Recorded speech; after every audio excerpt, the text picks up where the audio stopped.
नमस्कार दोस्तों, जय जोहार। मैं कौशल तिवारी और बिहनिया संध्या में आपका स्वागत है। एक तरफ दिल्ली के मुख्यमंत्री अरविंद केजरीवाल को शराब घोटाले के आरोप में गिरफ्तार कर लिया गया है, मनी लॉन्ड्रिंग का मामला बनाया गया है और उन्हें ईडी ने 28 मार्च तक रिमांड पर ले लिया है। तो दूसरी तरफ इसी मनी लॉन्ड्रिंग को लेकर भारतीय जनता पार्टी बुरी तरीके से घिर गई है, क्योंकि जिस मनी लॉन्ड्रिंग की बात की जा रही है, यानी पैसे के आवाजाही तो भारतीय जनता पार्टी के खाते में हुई है इलेक्ट्रल बॉन्ड के द्वारा।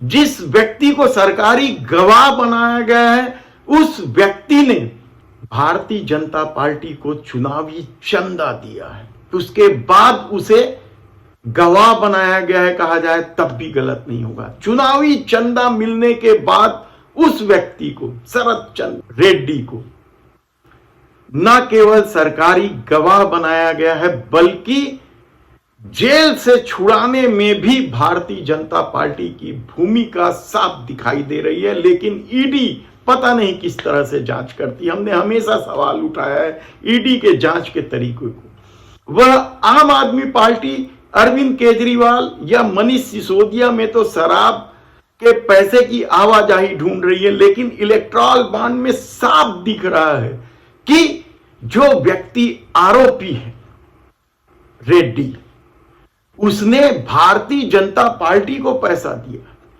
शराब घोटाले का ही पैसा है कहा जाए तब भी गलत नहीं होगा। और भारतीय जनता पार्टी के खिलाफ कार्रवाई करने की बजाय या पूछताछ करने की बजाय ईडी केवल क्या एक पक्षी कार्रवाई कर रही है। हम इस बात से पूरी तरीके से इत्तेफाक रखते हैं कि यदि इस देश में सरकारी पैसों का घोटाला हुआ है या काम धंधा दिलाने के नाम पर पैसा वसूला जा रहा है या ठेका दिलाने के नाम पर पैसा वसूला जा रहा है या फिर किसी को बचाने के लिए सरकारी तौर पर पैसा वसूला जा रहा है, तो उनके खिलाफ कड़ी से कड़ी कार्रवाई होनी चाहिए। लेकिन यदि सिर्फ विपक्ष के लोगों पर कार्रवाई की जा रही है तो यह अन्याय की श्रेणी में आता है और यह लोकतंत्र को खत्म करने की साजिश की श्रेणी में आता है और यह एक तरीके से तानाशाह रवैया है। तब सवाल यह है कि क्या अरविंद केजरीवाल को इस बिना पर जमानत मिल जाएगी? कहना कठिन है, क्योंकि ईडी के पास असीमित अधिकार है और उस अधिकार को लेकर या उस असीमित अधिकार को लेकर सुप्रीम कोर्ट में भी मामला पहुंचा है। लेकिन ईडी की कार्रवाई किस हद तक जा रही है, यह शर्मसार कर देने वाली है।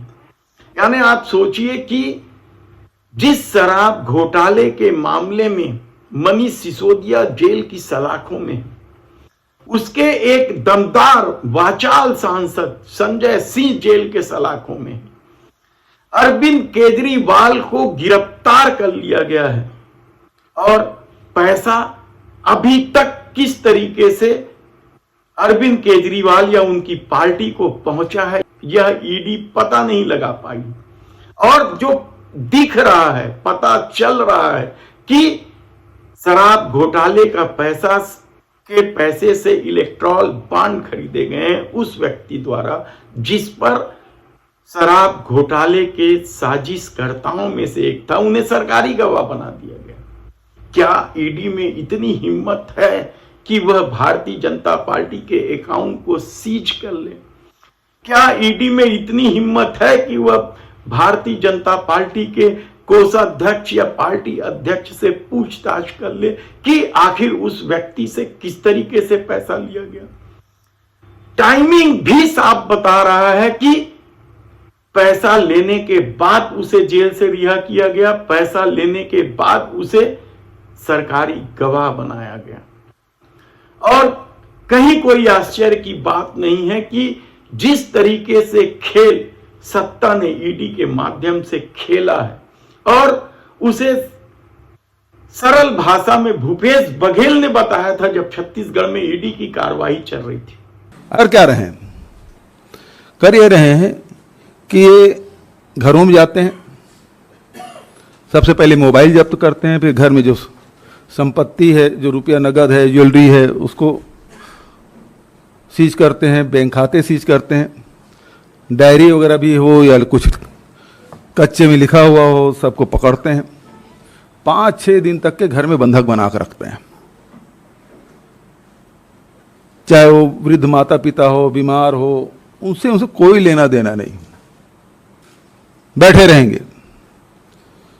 तो सवाल तो इनके पास होते नहीं, और जब तक के ऊपर से आदेश नहीं होगा तब तक खाली नहीं करते। फिर वो राजनीतिक सवाल करना शुरू करते हैं, तुम्हारी क्या भूमिका है, तुम किस पार्टी से हो, तुम कितने सीट जीतने वाले हो, इससे क्या होगा, उससे क्या होगा। वो सारे राजनीतिक सवाल भी पूछना शुरू करते हैं। ऐसे ऐसे केस हैं जिसमें ECIR नंबर नहीं है और उनके घरों में ये लोग पहुंच के प्रताड़ित करने, बदनाम करने की कोशिश।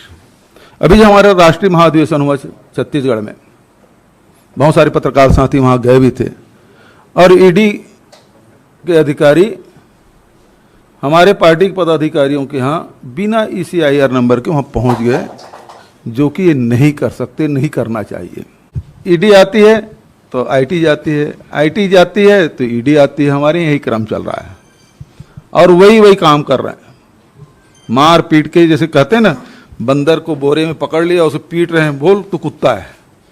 तो हमारे यहाँ स्थिति जबरदस्ती मार पीट के लिखवा रहे हैं कि हाँ तुमने ये गलत किया है और तुमने इसको पैसा दिया है, लिखो, इस राजनेता को दिया हो, इस अधिकारी को दिया हो, इसको नाम लो। यही चल रहा है। कोई नवंबर का जब रिजल्ट आएगा, है ना, तो उसमें 75+ देंगे। लेकिन ये नया खेल था। एक तरफ शराब घोटाले के आरोपी से पैसा लेकर उन्हें जेल से रिहा करा देने और सरकारी गवाह बना देने का। क्या ईडी को यह पता नहीं चला कि जिस आरोपी ने कहा है कि उसने गोवा चुनाव में अरविंद केजरीवाल की पार्टी को 100 करोड़ दिए हैं, क्या ईडी को यह भी पता नहीं चला कि उसी व्यक्ति ने भारतीय जनता पार्टी से इलेक्ट्रॉल बॉन्ड भी खरीदे हैं, और उसके एवज में यदि सब कुछ हो रहा है तो फिर ईडी के होने ना होने का क्या मतलब है, या उसकी कार्रवाई को लेकर सवाल उठना तो स्वाभाविक है। सवाल इस दौर में आप कई उठा सकते हैं, लेकिन जिस तरीके से कल अरविंद केजरीवाल की पत्नी सामने आई और बताया कि लोगों को डरने की जरूरत नहीं है या लोगों को परेशान होने की जरूरत नहीं है, सरकार का काम उसी तरीके से चलता रहेगा। इसके अलावा जो विरोध प्रदर्शन हो रहे हैं दिल्ली में, क्या उससे मोदी सत्ता खिसक जाए? सवाल ये नहीं है कि मोदी सत्ता रहे या ना रहे, सवाल तो ये है कि मोदी सत्ता की करतूत किस हद तक भयावह होते चले गई है इस दौर में। पेट्रोल डीजल में खून निचोड़ने वाला टैक्स, क्रूड ऑयल की विश्व बाजार में कीमत घट रही है, लेकिन यहां लोगों को राहत देने की बजाय कीमत बढ़ाई गई। बेरोजगारी का आलम किसी से छिपा नहीं है। जो युवक नौकरी की मांग को लेकर या पेपर लीक की मांग को लेकर सड़क पर उतरे, उनके साथ पुलिसिया बर्बरता भी तो किसी से छिपी नहीं। किस तरीके से इस देश की संपत्तियों को, सार्वजनिक क्षेत्र की संपत्तियों को कारपोरेट मित्रों के हवाले किया गया, उनके शेयर तक बेच डाले गए, और इतने पैसा कमाने के बाद भी सरकार यदि 10 साल में 150 लाख करोड़ रुपए कर्जा लेती है, यानी सोचिए आप 70 साल में केवल 55 लाख करोड़ कर्जा और 10 साल में 150 लाख करोड़ कर्जा, आप सोच सकते हैं कि आखिर यह पैसा कहां जा रहा था। और हैरानी की बात तो यह है कि विश्व में जो खुशी के, खुशहाली के सर्वे होते हैं, उसमें भी भारत पिछड़ता चला जा रहा है, पाकिस्तान से पीछे चला गया, यानी हमसे ज्यादा खुश पाकिस्तान के लोग हैं। तब सवाल यह है कि कहां क्या मायने रखता है। और यदि धर्म की पट्टी इस कदर बांध दी गई है या ईवीएम पर इस कदर सत्ता को भरोसा है, तो फिर इस तरह की बातों का क्या मतलब रह जाएगा, यह आम लोगों को सोचना होगा। धन्यवाद।